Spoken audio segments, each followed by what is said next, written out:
Halo teman-teman, kenalin aku Irjoy Putana Saragi, mahasiswa KKN di Desa Babadan 2025, program studi Agribisnis Fakultas Pertanian Universitas Brawijaya.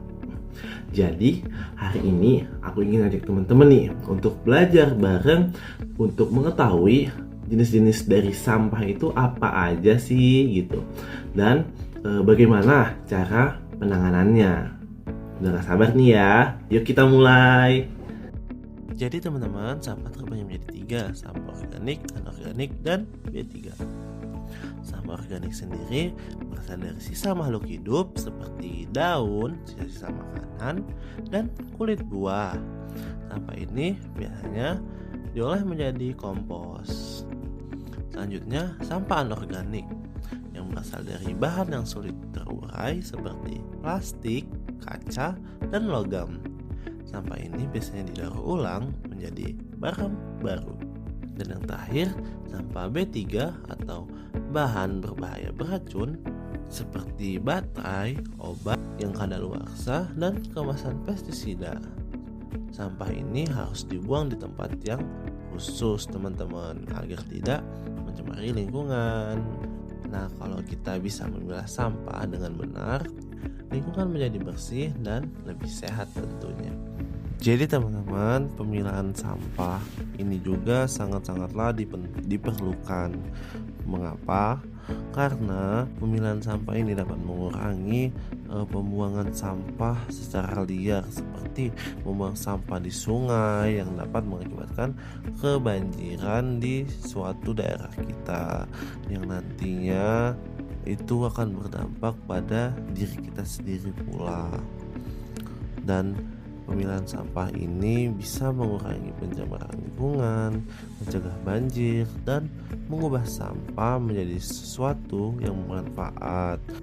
Dalam mengurangi penggunaan sampah anorganik, teman-teman juga dapat mendukungnya dengan mengkreasikan sampah-sampah anorganik tersebut menjadi kreasi-kreasi uniknya teman-teman, seperti yang sedang dilakukan, yaitu mengubah galon bekas sekali pakai menjadi tempat sampah yang unik tentunya. Jadi tata cara pembuatannya yaitu dengan menyiapkan alat dan bahan seperti gunting, cat, cutter, galon bekas, sarung tangan, spidol, dan kuas. Untuk tata cara pembuatannya, teman-teman dapat menyiapkan alat bahan terlebih dahulu, dan setelah itu memotong seperempat bagian dari galon, membuat sketsa pada galon. Setelah membuat sketsa, teman-teman bisa mengecatnya sesuai dengan apa yang teman-teman gambar. Dan setelah digambar, teman-teman bisa menjemurnya di bawah sinar matahari terlebih dahulu hingga kering. Setelah mengering, dapat menempelkan stiker bertandakan organik dan anorganik pada galon yang sudah dicat dan mengering tadi. Setelah itu, tempat sampah dapat digunakan dengan bijak.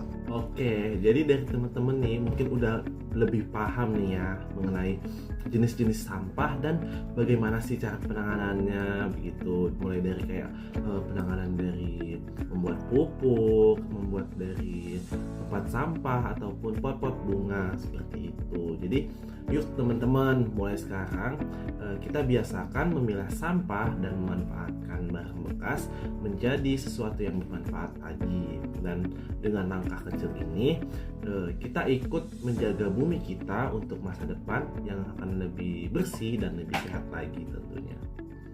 Jadi mari kita pilah sampah, selamatkan lingkungan. Dadah.